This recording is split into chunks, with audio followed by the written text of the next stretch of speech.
Good morning. Okay, this show is, I guess you won't see all 6 pieces because there's still some in the loading dock, but okay, this is Everything That's Alive Moves. This is Karyn Olivier, artist who lives here in town, teaches at Tyler for those who don't know. And this is an exhibition, I guess we've been doing visits for 7 years. 7 years, something like that, you know? I know. She knows. And talking back and forth about pieces, and then a couple things sort of came together. Karyn started working more with monuments, memorials, which made her thinking more about what her own work was doing, I think, at least in conversations. Totally. And then also that coupled with then getting the Rome Prize and going off to Rome. So it seemed like this was an opportune time to sort of revisit a couple pieces and then add to whatever might advance from the pieces, having done some public commissions and then gone off to Rome to sort of stew in some thoughts.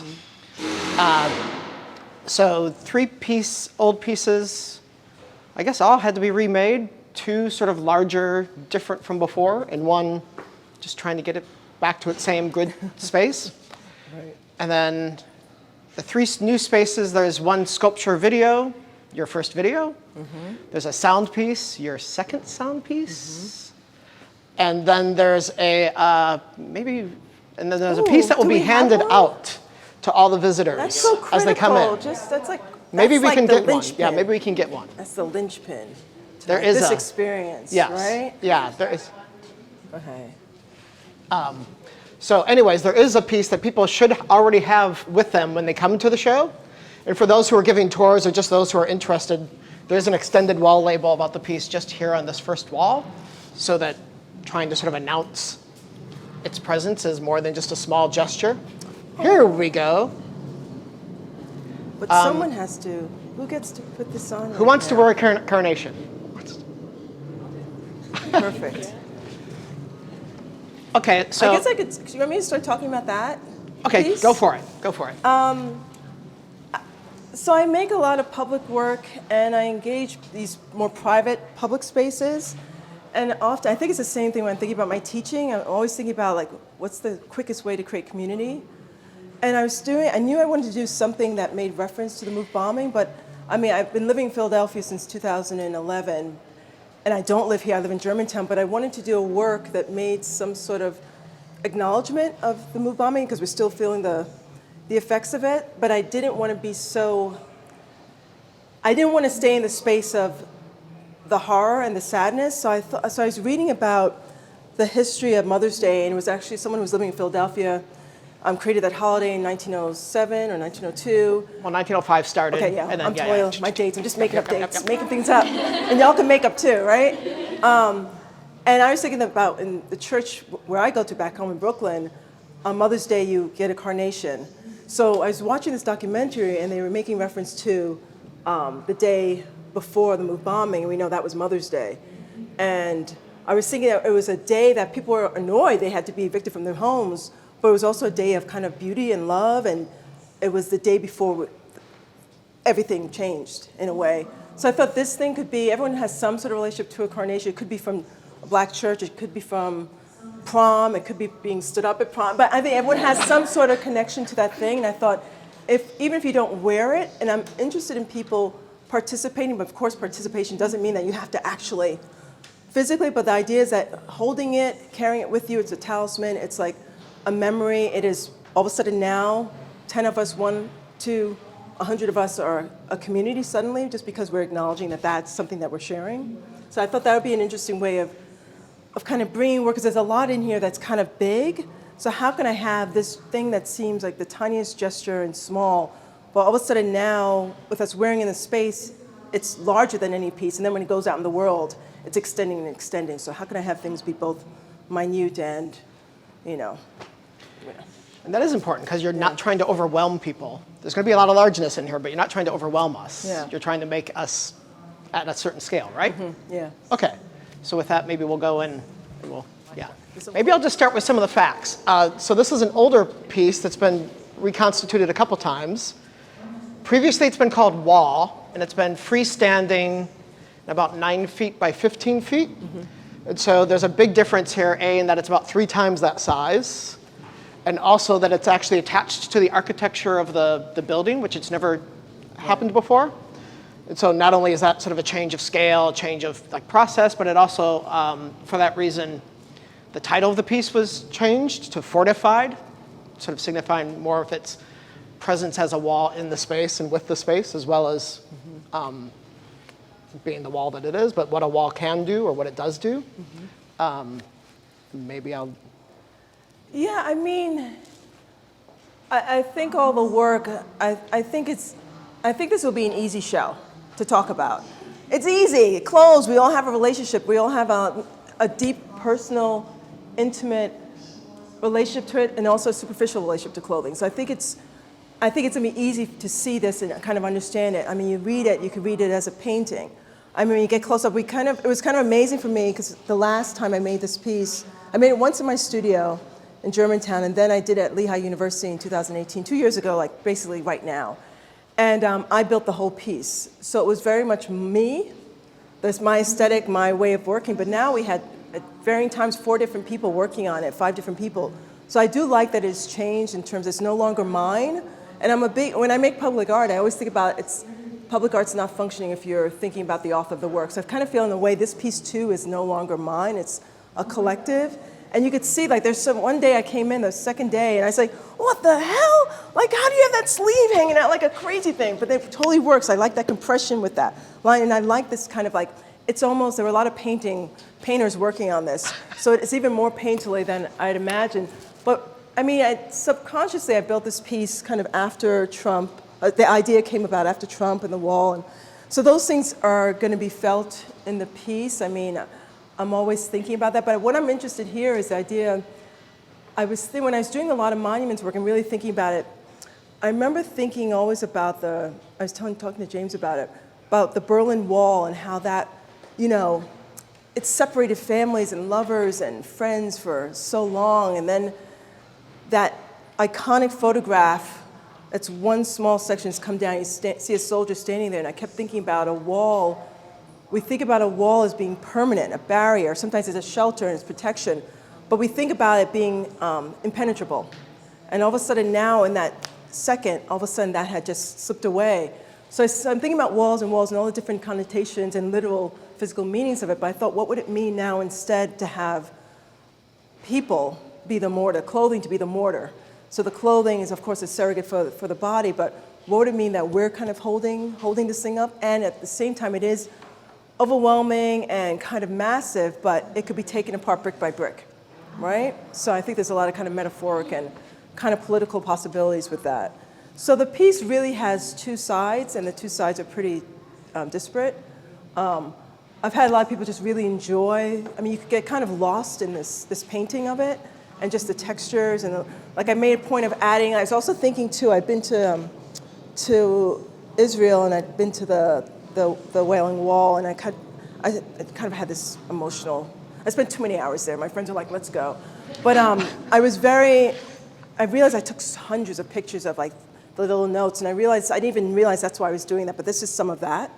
So should we go to that? Or you say maybe more? before we start, maybe we should say, like, maybe this is a good spot to say, like, you like working with beauty, but not necessarily making it the end point. Just get people into it, and then like, oh. Yeah. Oh. Seduction is good in art, right? I mean, I think beauty, beauty is, those cave paintings about like drawing a flower, that's trying to replicate beauty. It's kind of like we're trying to hold on to beauty, because that's the thing we're all kind of, so I'm a fan of beauty. I know in art it's not cool, but I think beauty is kind of, and there's different ways to think about beauty, but that's kind of what we all, other than love, that's the other thing we recognize and try to kind of weave together. That's my little 2 cents.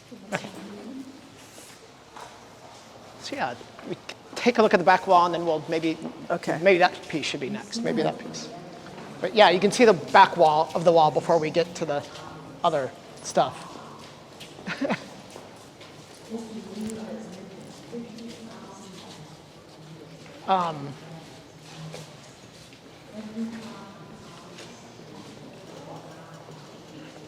unless there's an obvious question, I don't think there's much to say about the back of the wall, except just to, there it is.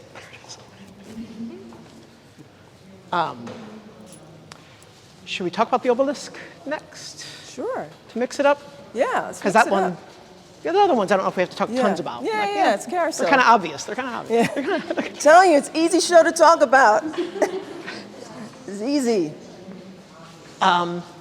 So one of the new works, and the work that probably, well, one of the two works that most directly addresses Rome would be this sculpture in this video that's playing behind us, which is about 10 minutes long, right? 12. 12? And I guess just to describe it, in the video you see this being taken apart in your studio at the American Academy in Rome.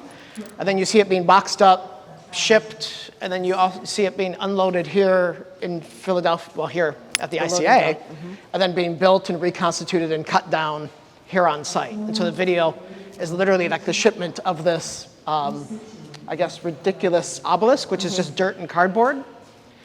And for those who might not have visited the Docent pack yet or don't know what an obelisk is, it's a stone monumental structure, usually one piece of stone from Egypt. And I guess after, let's see, I think it was after Cleopatra's death, the Romans started sort of ransacking obelisks. Like, you know, obelisks had always been redirected in Egypt by the pharaohs as their reigns changed. But then the Romans started ransacking them and taking them to Rome, but also as they conquered new territories or were giving gifts to new territories, they would ship obelisks out.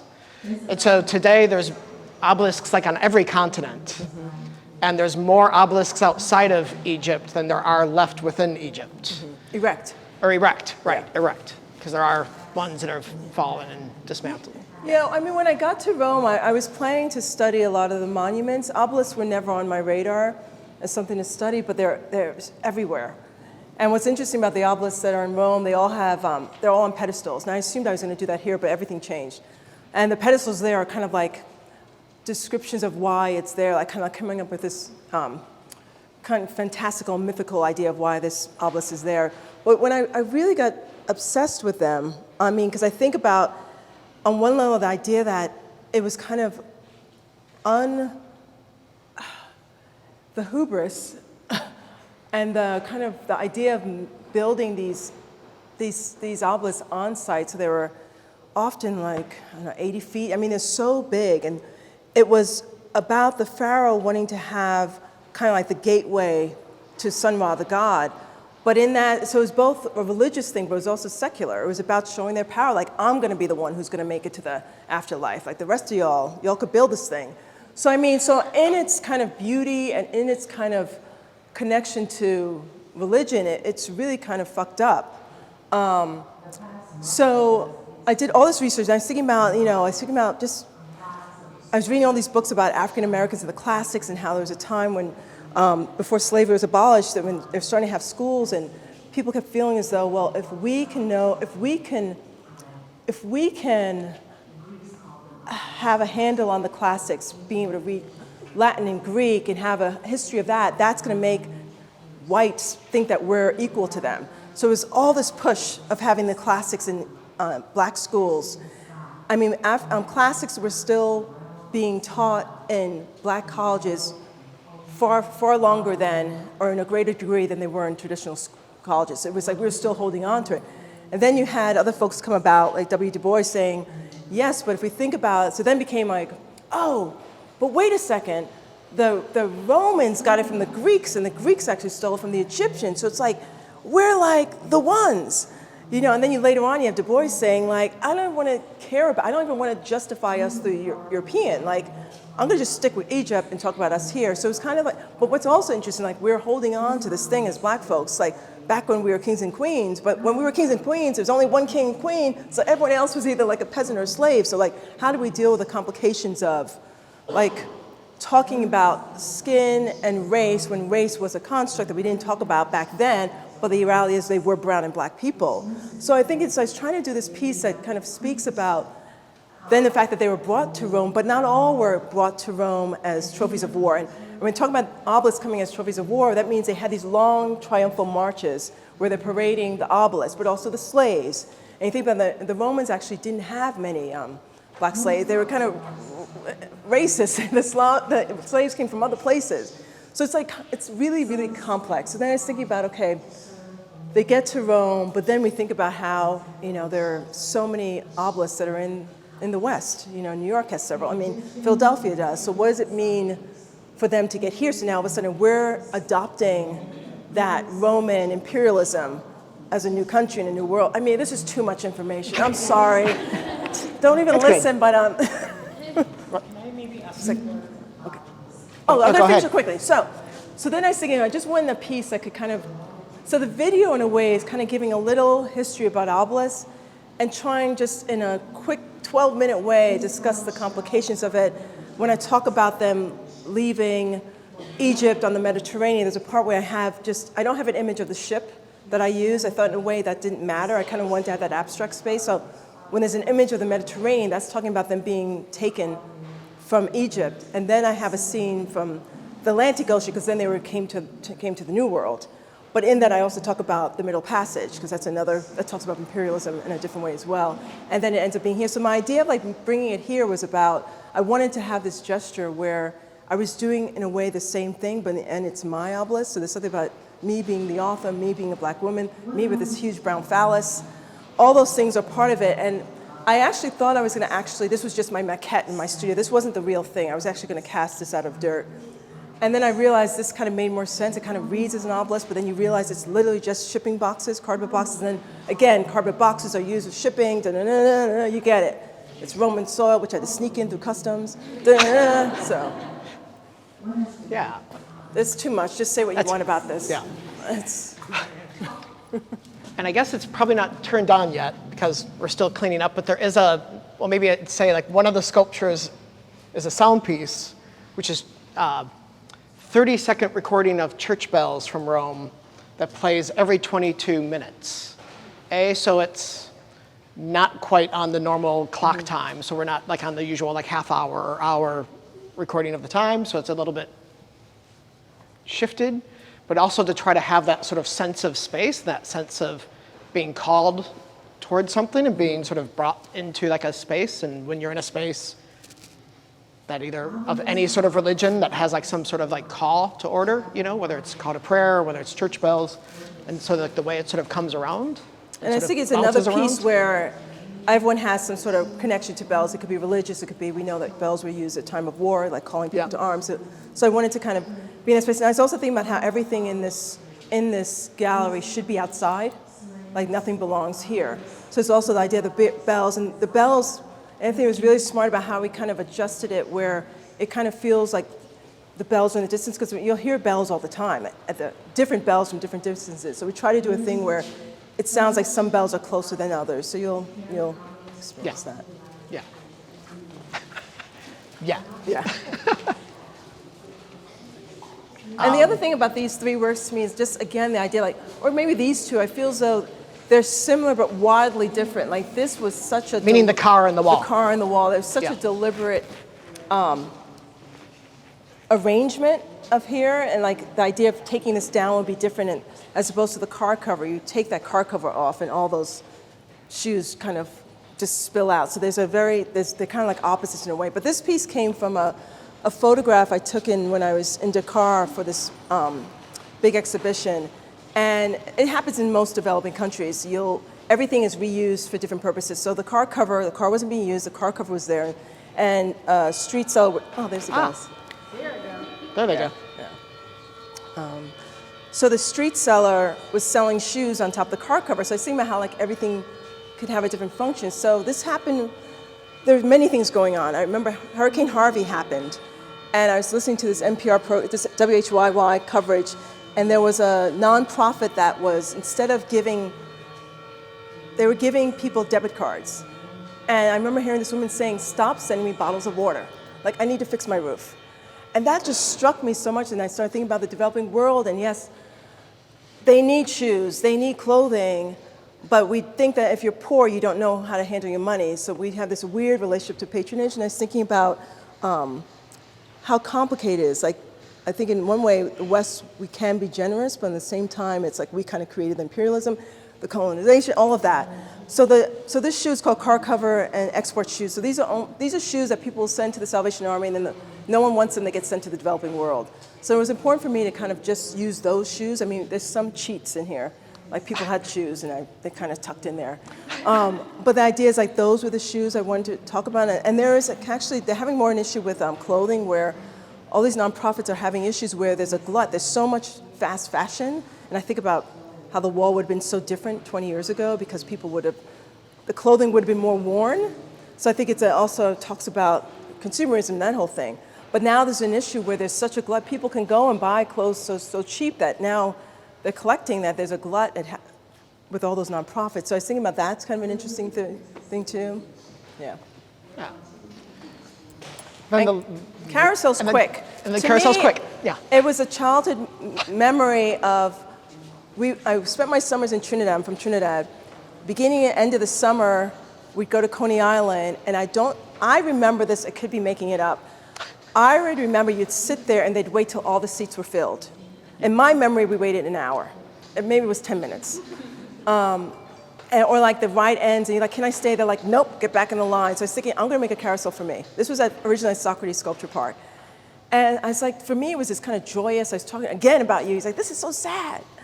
I was like, oh my God, I'm making something just for me. And what does it mean to have a ride that doesn't end? And also it's about a breakup too, but that's like, you don't have to talk about the sad girlfriend stories. But then I was thinking about amusement parks are there for you to bombard your senses to the point where you lose yourself. But I was thinking, what would it mean for you in this solitary position where it's kind of aloneness, and loneliness is part of that, but in that way you could kind of lose yourself in that experience. So it's, of course, you don't have to go on it, and it doesn't have to be for one person, but I like what that can symbolize. It could be kind of powerful, it could be about loss, it could be about sadness, but I think it could be all those things, but many people can exist on this at once, you know. Well, I think they eliminated it to 15, but yeah. So, and then I wanted it to go, our carousels in this country go counterclockwise. So for me, it was important for it to go forward, because I'm assuming most people here, it's more of a nostalgic thing, or you take your children there. So the idea of it going forward so it doesn't get too caught up in like a nostalgia. And then I have it going achingly slow. Like at Socrates Sculpture Park, the kids were like, go faster, and they broke it, and I had to fix it. So the slowness, seemed important, so it'd be a different, like this is what I'd want as an adult. I get sick on the other rides, like the slowness of this. So, what do you want to say? What do you think about this piece? Yeah. Okay, right? yeah. That's what I think. And the ramp is, they're going to encourage The ramp is so it can be, to encourage people to get on in an orderly fashion. Also, we can get people on in wheelchairs or people that are harder to, yeah. Now we've parted the art. Mm-hmm. And it's very strange to be up here and to be rotating around. It's weird to be indoors and seeing that We're indoors wall. and dark, and you're seeing a white wall. It's kind of a This is I a won't different say a letdown, experience. but yeah, it's a different experience with this thing. oh yeah. So I can't get away from it. Like, how faster? And so we were really thinking about making, in the old pieces that we did revisit, we wanted to think through consciously about the fact that, making public art, making memorials, making monuments, and not simply as like a investigation of like, oh, we can read things any way we want, but like, oh, what is it to see these three older works as monuments or memorials, or what changes about them if they're actually something about, you spending time thinking about something, or spending time with something, with a gesture, with an object, with a material, yeah. Love that. Way to go. Yeah. I think that's all we need to say, that's what we right? said. Yeah, that's good. Yeah.